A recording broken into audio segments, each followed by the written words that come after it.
오늘 주시는 하나님의 말씀 빌립보서 2장 5절 말씀부터 8절 말씀까지 교독하시겠습니다. 5절부터 8절까지 교독하시겠습니다. 너희 안에 이 마음을 품으라. 곧 그리스도 예수의 마음이니 그는 곤본 하나님의 본체시나 하나님과 동등됨을 취할 것으로 여기지 아니하시고 오히려 자기를 비워 종의 형체를 가지사 사람들과 같이 되셨고 사람의 모양으로 나타나사 자기를 낮추시고 죽기까지 복종하셨으니 곧 십자가에 죽으심이라.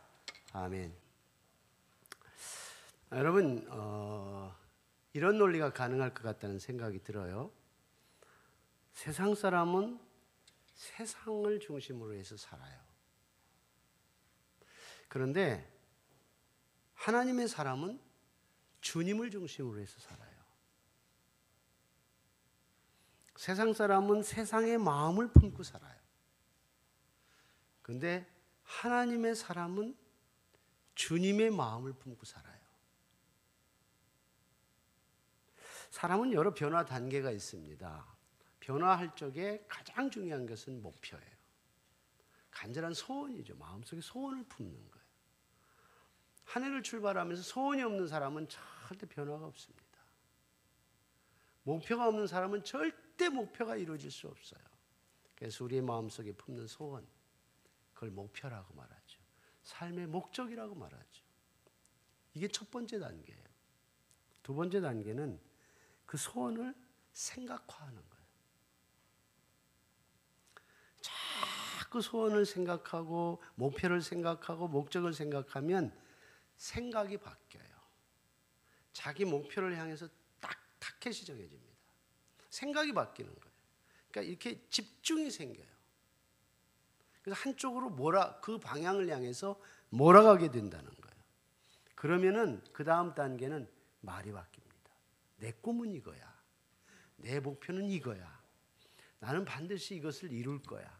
이 말이 언어 표현으로 자꾸 되풀이하게 돼요. 이건 내 꿈이야. 어디 가서든지 내 꿈이야. 이건 내 목적이야. 그냥 말이 바뀝니다. 말이 바뀌게 돼 있어요. 그리고 나머지 마지막 정리해보자면 행동으로 나타납니다. 자신의 목표를 향해서 계속 가는 거예요. 그게 확연한 변화가 드러나지 않아도 여전히 그 길을 향해서 가는 거예요. 그 길을 향해서 가지 못하면 서 있기라도 해요.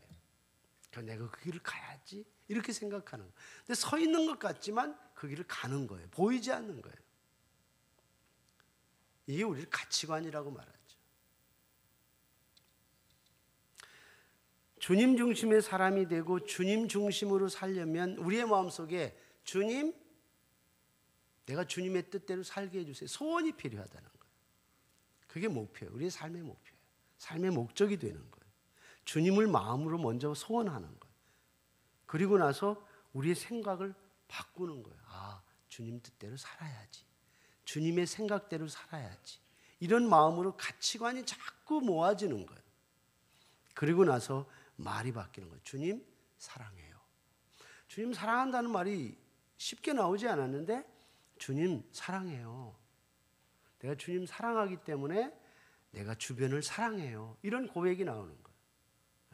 사랑의 고백이 말을 통해서 표현이 되는 겁니다. 그리고 우리의 삶의 모든 우선순위가 주님으로 딱 세팅이 되는 거예요. 그러면 인격적 변화가 오는 거예요. 가치관의 변화는 우리 삶의 중심에 무엇을 놓느냐에 따라서 그대로 가치관이 형성이 되어가는 거예요. 내 마음속에 주님을 놓으면 주님의 가치관으로 내 삶이 변화되어져 가는 거예요.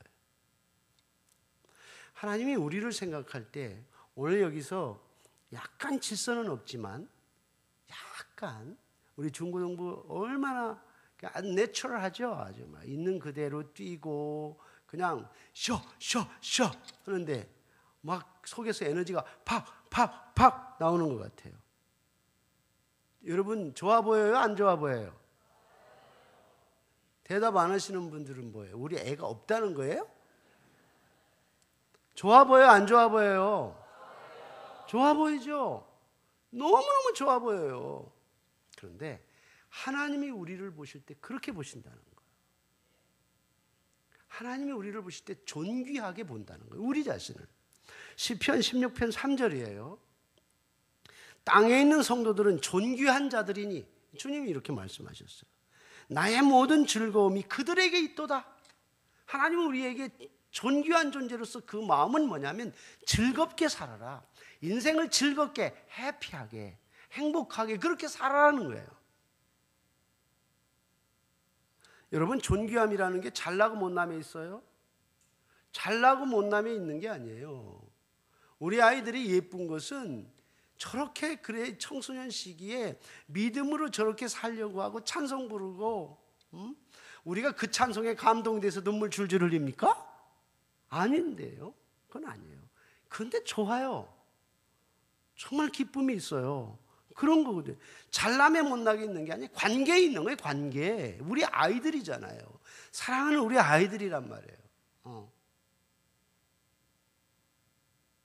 그렇기 때문에 그런 거예요. 우리가 뭐 소득이 많고 적고 이런 게 아니에요. 머리가 좋고 안 좋고 무슨 뭐 좋은 학교에 다니고 안 다니고 이게 우리의 존귀한 기준이 아니에요. 관계성이 아니란 말이에요. 우리 아이들이니까 사랑하는 거예요. 존귀하게 보는 거예요. 하나님도 마찬가지예요.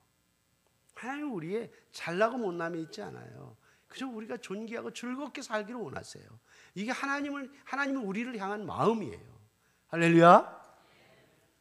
여러분, 세계 명문 대학 중에 그래도 가장 꼽는 대학을 우리는 미국의 하버드 유니버시티를 뽑아요. 근데 하버드 대학이 처음 설립할 때 설립 동기가 뭔지 아세요? 설립 목적이 뭐냐면 학생들에게 자신의 삶과 공부하는 궁극적인 목적이 뭐냐? 하나님을 아는 거예요. 이게 하버드 대학의 설립의 목적이에요.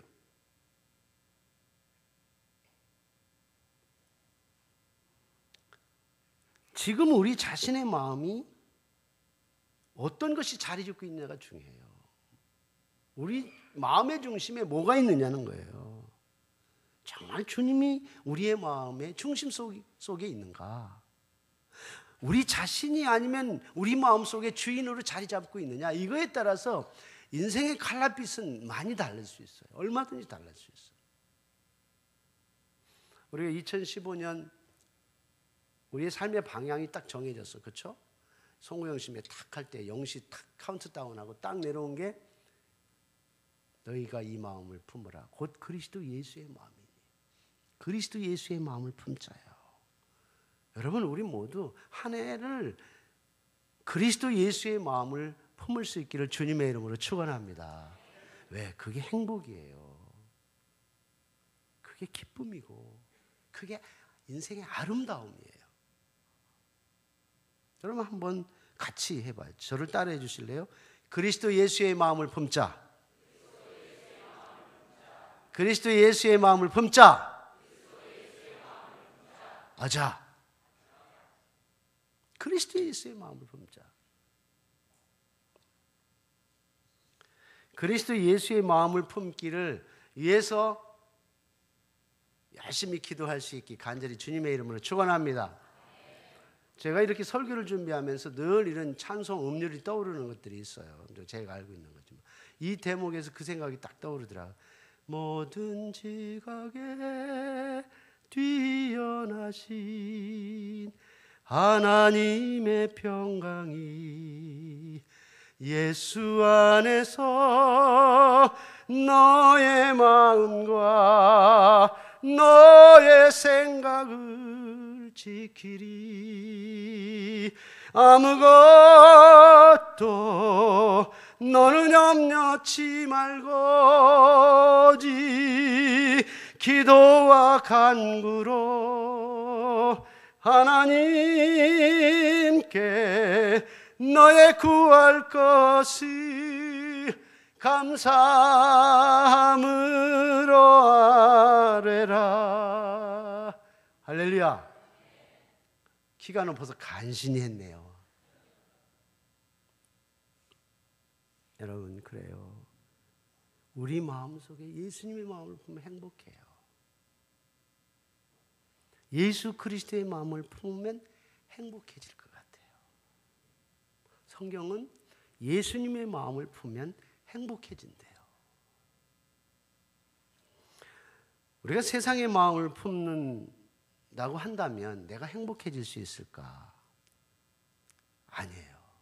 아무리 생각해도 환경이 완벽하게 갖추어졌어도 절대 행복할 수 없을 것 같아요. 왜냐하면 우리의 마음이 이 세상에 태어나면서부터 악한 존재로 태어났어요. 그 악한 그릇에 담고 있는 게 뭐냐면 대표적으로 욕심이에요. 그리고 욕심이 아니면 네거티브하게 염려가 생겨요. 적극적으로는 뭔가 취하겠다는 욕심이 생기는데 소극적으로는 마음속에 염려가 늘 깔려 있어요. 이게 악한 그릇 속에 담겨 있는, 악한 우리의 마음이라는 그릇 속에 담겨져 있는 내용물이에요. 그래서 우리는 언제나 뭔가 취하고 싶어하는 마음이 호시탐탐 있어서 욕심이 잉태하면 죄를 낳고 죄가 장성하면 사망을 낳느니라. 성경은 그렇게 말하고 있어요. 욕심을 가지고서는 절대 우리가 행복해질 수 없어요. 그렇단 말이에요. 물론 염려가 있으면 행복할 수 없죠. 악한 그릇 속에 담고 있는 욕심 때문에, 염려 때문에, 염려, 근심, 걱정하는데 행복할 수 없잖아요. 예수님께서 이런 말씀을 했어요. 예수님이 십자가에 죽을 거야 이러니까 예수님의 마음, 제자들이 마음의 염려가 굉장히 컸어요. 그때 예수님께서 너희는 마음에 근심하지 말고 하나님을 믿고 또 나를 믿으라 그렇게 이해놓고서 그 밑에 쭉 내려가면 요한복음 14장 27절에 이런 얘기를 했어요. 내가 너희에게 평안을 끼치노니 세상에서 주는 평안하고 내가 너희에게 주는 평안은 다르다 그랬어요. 평화 평화로다 하늘 위에서 내려오네 그 사랑의 물결이 영원토록 내 영혼을 덮으소서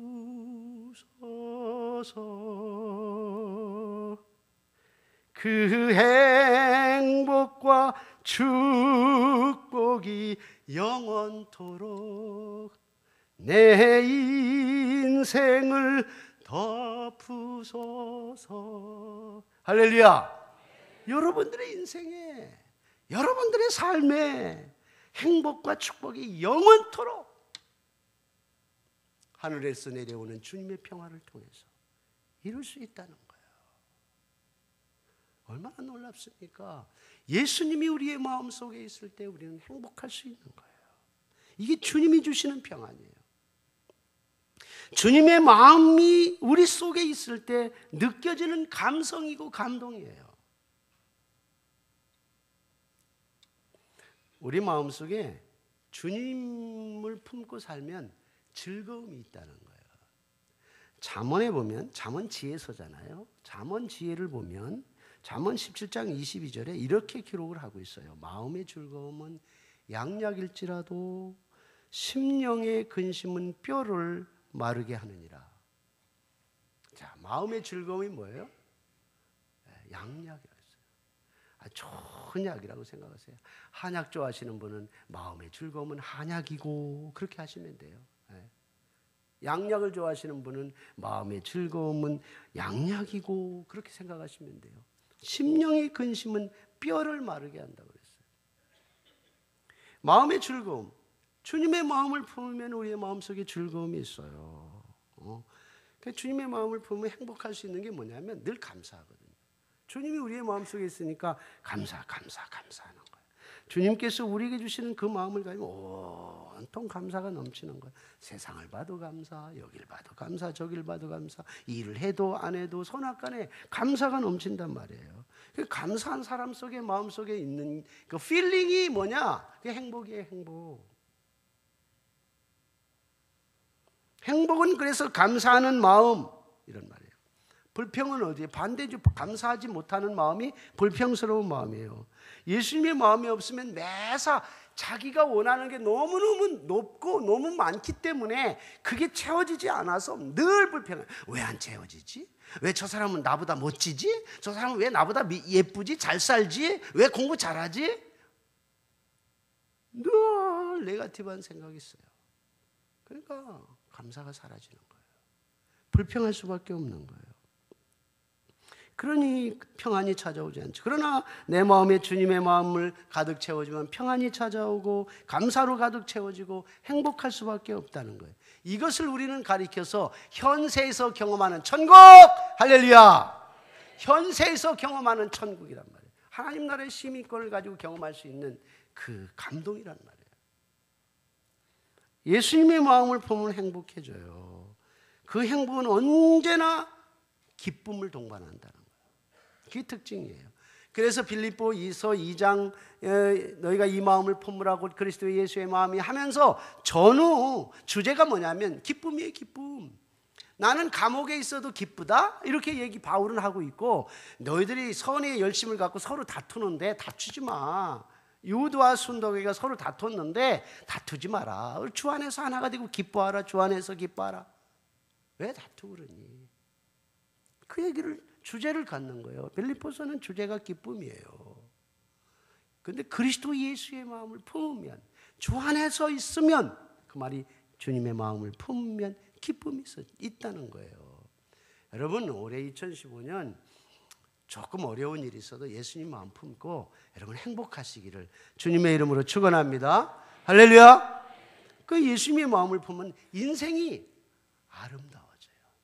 Beautiful. 인생이 아름다워져요.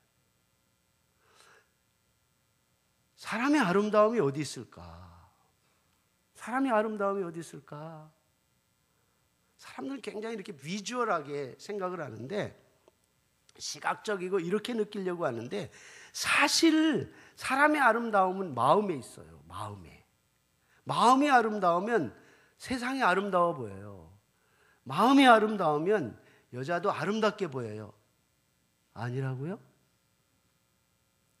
제가 나이가 들수록 생각되는 게 있더라고요.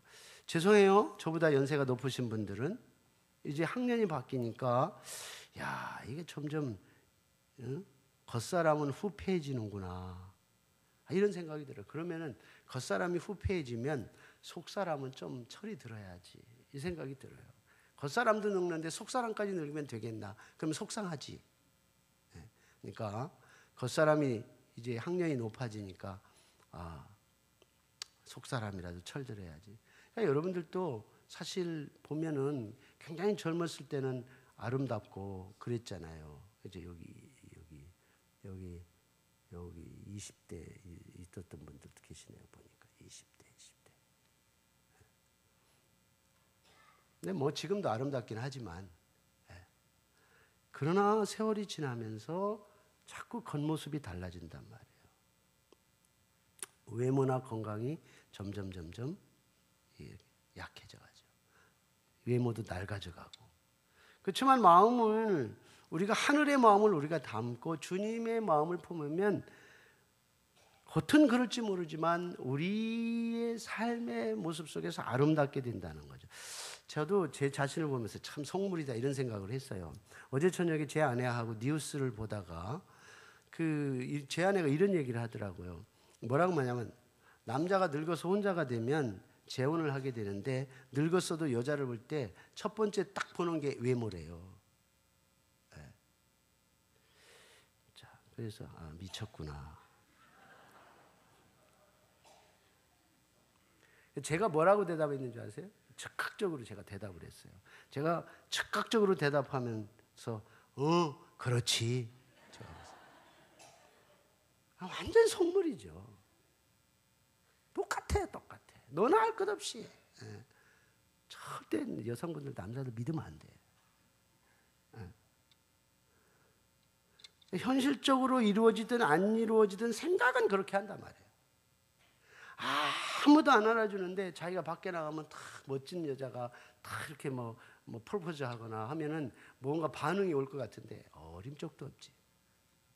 상대도 똑같거든. 정말 웃기는 거죠. 보통 지상 외모주의가 이게 판치는 게 아니에요.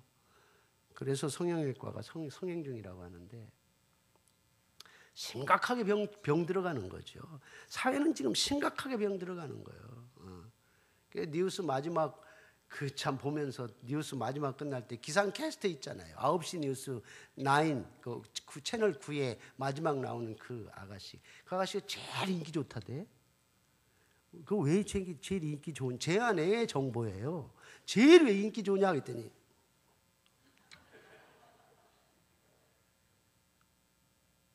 멋지대요. 아주 몸태가 아주 멋지대요. 그래서 늘 9시 메인 뉴스의 마지막 기상캐스터로 나와서 그런 보니까 이게 참 너무 외적인 외모 지상주의 너무 지나치다는 생각. 탈무드에 한 재미있는 이야기 하나가 있어요. 하나님께서 천사에게 이렇게 했어요. 너희들이 세상에 내려가서 가장 아름다운 것을 하나씩 가지고 와라. 이렇게 심부름을 시켰어요.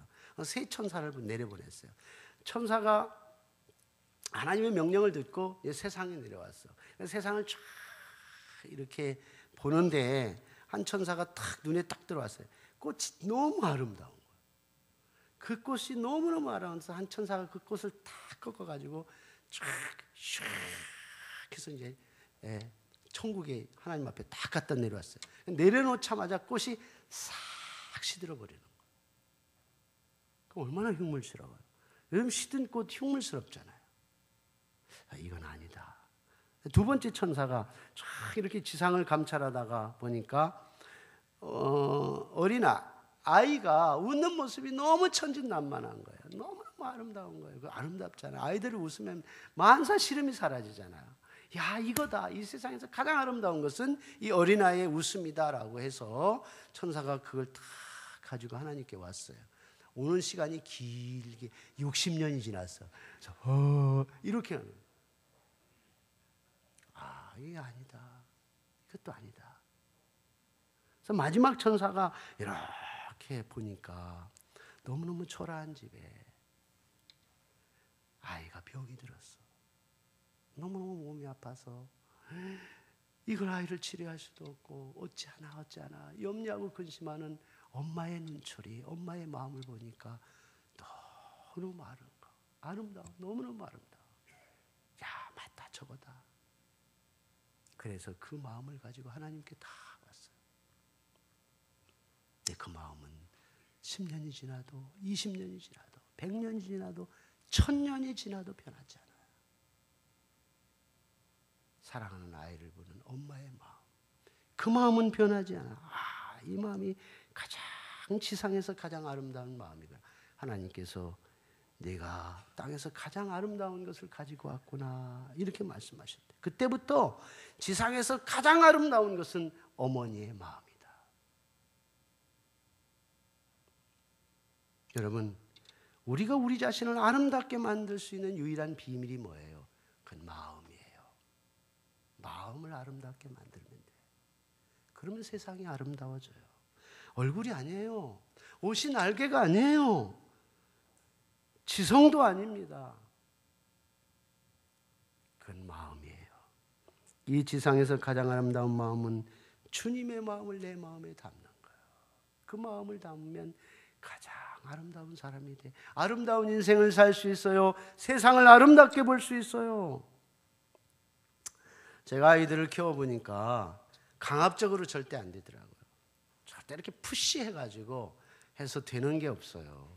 제가 또 수십 년, 벌써 35년 목회인데 목회도 그런 것 같아요. 교인들에게 아무리 바르게 살으라고 책망해도 거룩한 백성이 되냐? 아니에요. 절대 그렇게 되지 않더라고요. 근데 보니까 참고 기다리는 거예요. 기다리는 거예요. 기도하면서 기다리고 이제나 저제나 돌아올까 기다리는 거예요. 사실 길이라는 게 한 길만 있는 건 아니잖아요. 그러니까 기다려주는 거예요. 책망한다고 예수님의 마음을 담는 게 아니더라고요. 참고 기다리는 거예요. 오랫동안 기다리고 또 기다리고 또 기다리고 권면하면 언젠가는 알겠지. 그렇게 기다렸더니 그렇게 살다 보니까 참는다는 것이 예수님의 마음이더라고요. 그게 예수님의 마음이야. 그래서 제가 우리 당회에서도 회의도 하고 학교에서도 회의하고 그래요. 의견 충돌이 생기면 화가 나지만 그러나 참고 넘어가야 돼. 오늘만 있는 건 아니니까. 오늘만 있는 것은 아니니까. 오히려 분쟁이 생기면 사람은요, 오히려 분쟁이 생기면 예수님처럼 되지를 않아요. 분쟁이 생기면 세상 사람처럼 확 바뀌어요. 내 속에 딱 들어오는 것이 예수님의 생각대로 해야지라는 것은 온데간데 없고 세상의 생각이 바로 들어와, 바로. 이 세상에서 한 가지 놀라운 것은 사람을 건드리면 건드릴수록 본래 가지고 있는, 내가 태어날 때부터 가지고 있는 악한 성격이 드러나. 이건 배워서 되는 게 아니에요. 이건 태어날 때부터 가지고 오는 성품이에요. 그건 예수님의 마음이 아니에요. 세상의 마음을 담은 거고 세상의 문화를 담은 거예요. 건드리면 건드릴수록 예수님의 마음이 나오는 게 아니라 악한 본성이 나와요. 그런데 예수님은 건드리면 건드릴수록 예수님의 마음이 나와. 그래서 진짜 금을 불 속에 넣으면 넣을수록 금은 더 영롱하게 금으로 점검돼서 나와.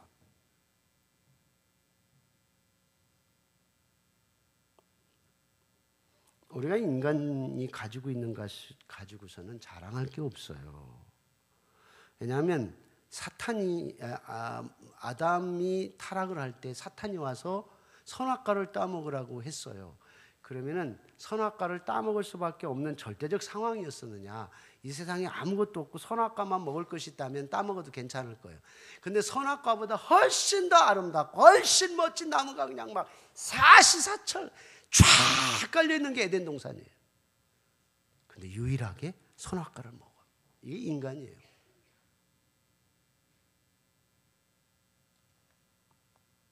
우리가 가끔 사람을 믿는 경우가 있는데 물론 믿어야죠. 근데 한 가지 알아야 할 것은 기대하지 말고 믿어야 돼. 그건 안 믿는 건가? 세상의 마음은 언제나 상대적이에요.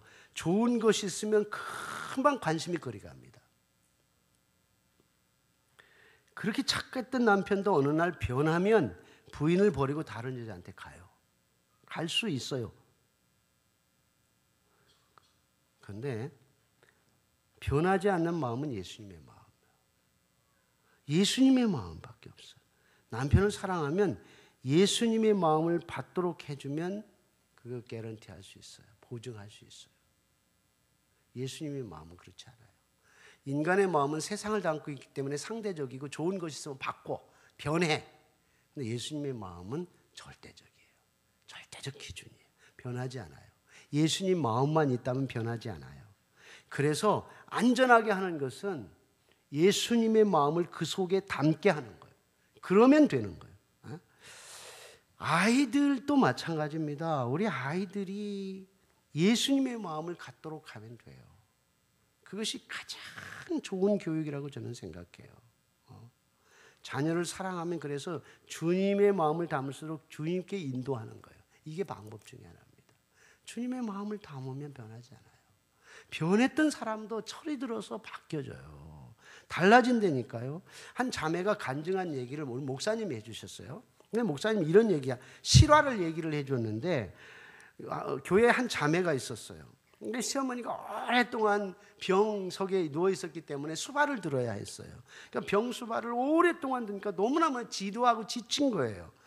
그래서 늘 생각하고 우리 시어머니는 언제 돌아가시나? 우리 시어머니는 언제 돌아가실까? 그런 생각을 하면서 약사발을 가지고 가는 거예요. 약사발을 들 때는 이 약은 마지막 사약이다. 사약이다.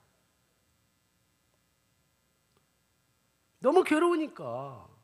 그거 쉽지 않은 거란 말이에요, 사실은. 그러면서 자기 자신이 시달리면서 탄식하면서 그렇게 지냈는데 어느 날 교회에 와서 목사님의 말씀을 듣는데 딱 이 빌립보서 2장 5절 말씀이에요. 너희 안에 이 마음을 품으라 곧 그리스도 예수의 마음이니.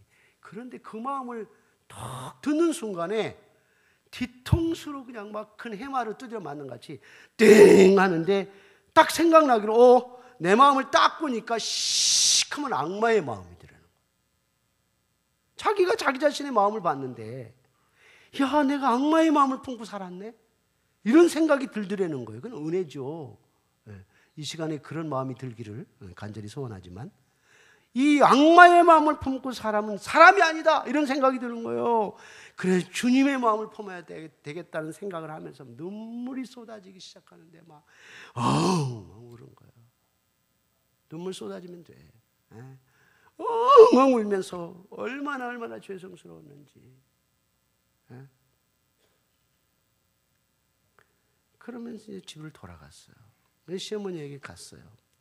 시어머니가 얼굴을 이렇게 딱 보더니, 얘야, 너 얼굴이 변했어. 얼굴이 변했다고 그러더래요. 야, 눈동자까지 변했구나.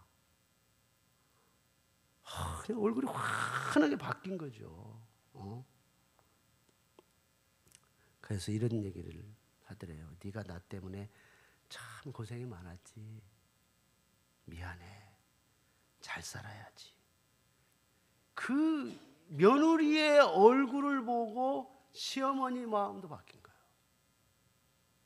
그러고 돌아가셨대요. 그 얘기를 이 자매가 목사님한테 와서 고백을 한 거예요. 그때 그 말씀을 안 들었으면 나는 평생 어떻게 살았을까요? 슬픔 속에, 탄식 속에 괴로운 인생을 살았을 것이고, 돌아가셨으면 한없이 인생을 후회하면서 살지 않았겠습니까? 내 마음속에 주님의 마음을 주셔서 내가 이렇게 행복해요. 이렇게 내가 기쁨이 있어요. 이렇게 내 인생이 아름다울 수가 없어요. 그렇게 고백을 하더라는 거예요. 여러분, 주님의 마음을 품는다는 게 은혜예요. 하나님의 은혜입니다. 여러분, 이 은혜가 여러분들 가운데 있기를 주님의 이름으로 축원합니다. 그래서 주님의 마음을 품으면 세상이 아름다워지는 거예요. 내 인생이 아름다워지는 거예요. 내 처지를 보면 얼마나 초라하고 얼마나 형편없는지 모르지만, 내가 주님의 마음을 품고 내 자신을 보고 내 인생을 보면 내가 아름다운 거예요. 주님 때문에. 왜 그런 아름다운 인생이 내게 있는데 내가 비탄에 빠져서 절망하고 후회하고 원망하고 그렇게 살아야 될 이유가 있어요, 우리가. 여러분, 2015년에 세상에 뭐를 보든지 간에 우리의 마음속에 주님을 품고 가득 채우고 그런 아름다운 인생을 살아갈 수 있기를 주님의 이름으로 축원합니다.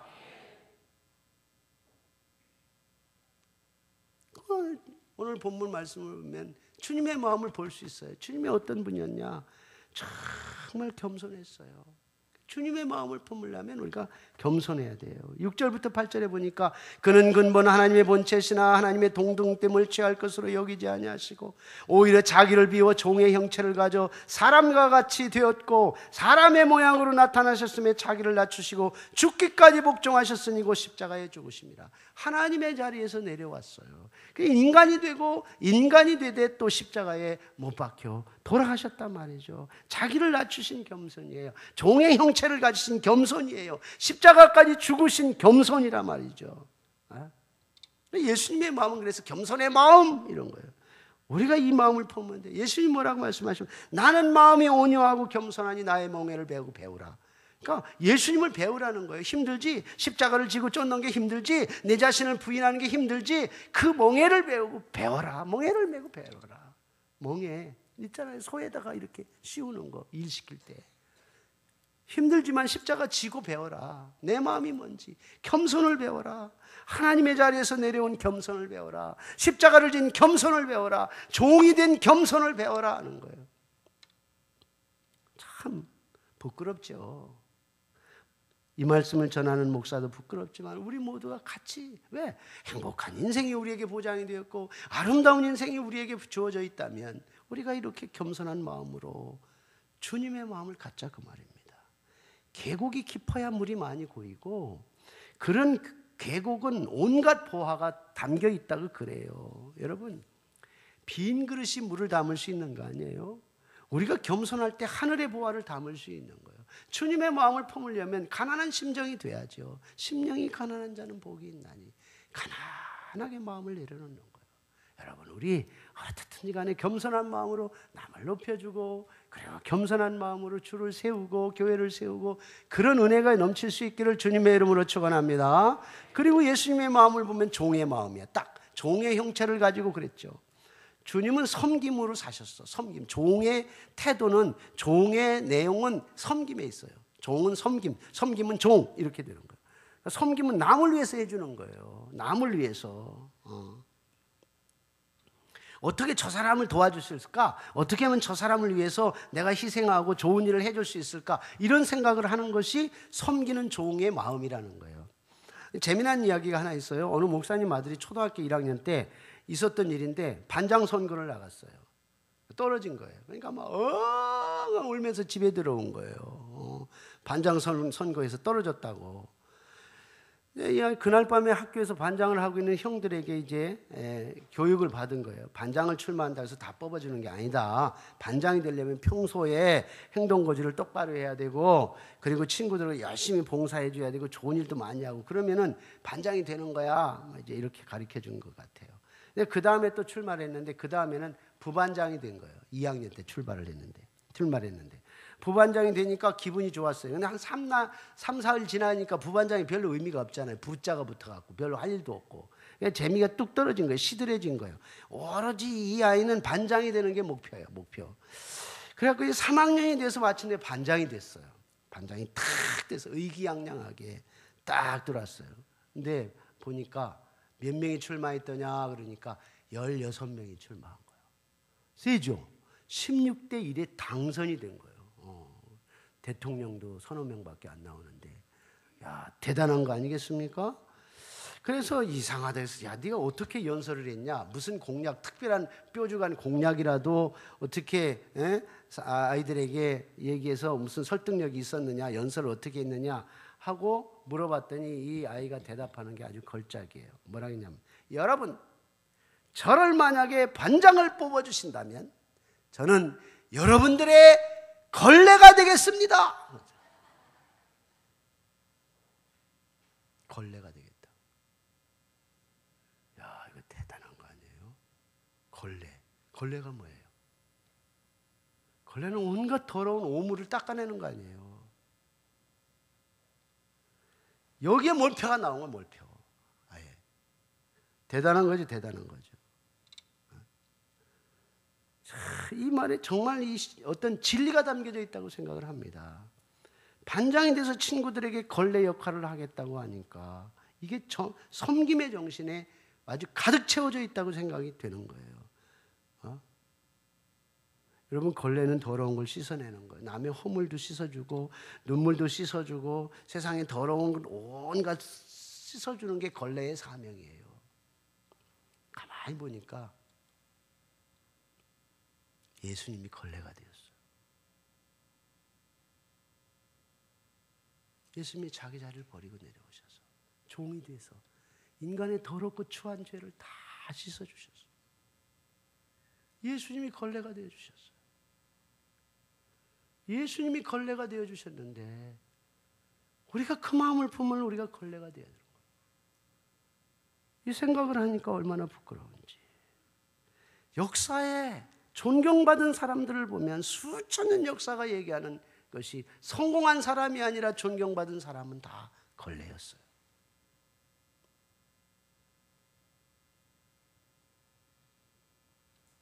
소유를 많이 가진 사람은 성공한 사람이라고 하지만 위대한 인격과 아름다운 인격을 가진 사람은 섬기는 사람이에요. 인격의 아름다움은 겸손과 섬김에 있어요. 그리고 마지막으로 희생하는 마음에 있어. 예수님의 마음은 십자가의 죽음에서 나타났어요. 십자가에서 자기 몸을 던지는 희생제물, sacrifice, 희생하는 희생제물이 됐어요. 하나의 씨앗이 싹을 내기 위해서 발아할 때에 껍질을 벗겨내야 돼요. 꽃은 열매를 맺기 위해서 자기 꽃잎을 떨구어야 합니다. 열매는 씨앗이 되기 위해서 스스로 썩어져야 했고, 애벌레는 나비가 되기 위해서 비단으로 된 자기의 무덤을 뒤로 밀어내야 했어요. 여러분, 새로운 삶을 위해 자기를 비우고 희생하는 일은 우리의 삶에 정말 중요한 과정이에요. 우리가 행복하게 살고 우리가 아름다운 인생을 살아가는 주님의 마음을 우리의 마음속에 담는 데에 우리의 희생의 과정은 반드시 필요합니다.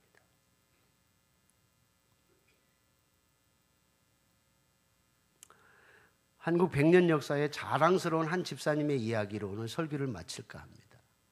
이름이 백선행이야. 백선행 집사님. 16살이 되었을 때에 자식 하나 없이 과부가 됐어요. 옛날에는 일찍 결혼했습니다.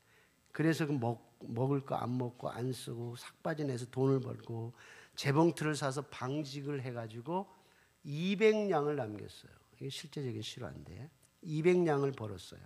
그러니까 200냥을 벌어놓고서 생각을 했어요. 뭘 할까? 내 시아버지 그리고 돌아간 남편 좋은 양지 바른 곳에 무덤을 써서 잘 모셔서 선산을 해야지 하고 생각을 했어요. 그래서 모은 돈 200냥으로 선산을 구입하려고 먼 친척들 뻘되는 사람에게 산을 사달라고 그랬어요. 그래서 저 대동강변에 있는 산을 하나 사줬어요. 믿거니하고. 이 산의 이 문서를 가지고 이제 이 과부가 큰 눈물을 흘리며 감동의 눈물을 흘렸어요. 그리고 남편의 무덤을 이장하려고 산 구경을 갔어요. 산이라고 가서 봤는데 산에 나무 한 꼬락이 없고 다 돌로 됐어요. 돌산이에요, 돌산. 믿거니하고 돈 건네주고 좋은 산 사줄 거라 생각했는데 바위산이었어. 얼마나 실망을 했는지. 그런데도 마음속에 옛날 사람 신앙이 얼마나 좋았어요. 하나님의 뜻이거니 하면서 하나님 이거라도 감사합니다 하고 갔어요. 하나님 감사합니다. 다른 사람들이 이 산을 샀더라면 그가 망할 텐데 이 손해를 나에게 돌려주셨으니 그저 감사합니다. 다른 사람 망하지 않은 걸 감사하게 기도했어요. 이 백선행 집사님이 결국 예수님의 마음을 가진 거예요. 이 일로 이 백과부가 망했다는 소문이 온 동네에 퍼진 거예요. 평양이 막 자자했어요. 그 후에 일본 사람들이 대동강에 다리를 놓았어요. 다리를 놓으려고 계획을 하면서 시멘트 공장을 세우려고 석회암 지질 조사를 하던 중에 대동강변에는 이 석회암산을 발견한 거예요. 주인을 찾았더니 그 주인의 이름이 백선행 집사님인 거예요. 백선행 집사님, 그때 기업주가 누구였었냐면 싫어하기 때문에 오노타라는 일본 사람이었는데 이 소개해서 소개인을 통해서 300냥에 팔아라. 이렇게 하니까 이 백선행 집사님이 팔았겠어요? 안 팔았겠어요? 그렇게 정답을 알면 어떻게 팔아요 해야 재밌는데 안 팔았어요. 거절하면 이제 더 받을 줄 알고 나중에는 더 많이 준다고 해서 얼마까지 불렀냐면 5,000냥을 준다고 그랬어요. 5,000냥. 그래도 이 백선행 집사님이 거절을 했어요. 이 산은 절대로 팔 수 없으니 절대 오지 마시오. 이 사람이 살려고 하는 이 사람, 일본 사람이 생각하기에는 이 백과부가 석회암이라는 걸 알고 배짱을 부리는구나 이렇게 생각을 해갖고 이 사람이 2만 냥을 준다고 그랬어요. 2만 냥. 그러니까 그래도 거절을 하는 거예요. 이제 생각하다 못해서 이 사람이 교회를 다닌다고 생각을 해가지고 그럼 목사님한테 요청을 하면 되겠다 해갖고 목사님 얘기를 잘 들으니까 잘 듣겠지 하고 목사님을 동원해가지고 이 백과부가 출석하는 교회 목사님을 설득해갖고 갔어요. 목사님이 신방을 해서 가서 왜 산을 안 파냐 이렇게 물어봤더니 이 집사님이 하는 얘기가 목사님 저는 아무것도 모르고 200냥에 이 산을 샀는데 사람들이 나더러 다 망했대요. 근데 이 산을 사간다는 사람이 2만 냥을 준다고 그러니 2만 냥을 주고 사가면 이 사람은 완전히 쫄딱 망할 거 아니냐고. 나는 200냥 주고 사서도 망했다 소리가 평양에 자자했는데 2만 냥을 주면 이 사람이 완전히 망할 텐데 나 그렇게 망하는 걸 못 보여. 이 진짜 순수하게 이 사람이 사회장으로 치러진 사람이에요. 진짜 솔직한 마음으로 정말 예수님 마음으로 그런 생각을 한 거예요. 근데 그게 아니라고 여차 해서 설득을 해서 이 백선행 집사님이 2만 냥을 주고 그 석회암산을 팔았어요. 그게 망하는 게 아니구나 이래가지고 그래갖고 그 2만 양으로 교회를 짓고 학교를 짓고 기독교 회관을 짓고 그리고 평양신학교 재단을 설립하는 예산을 다 바쳤어요. 이 세상을 떠날 때 그래서 그 사람을 사회장으로 장례식을 치러줬어요.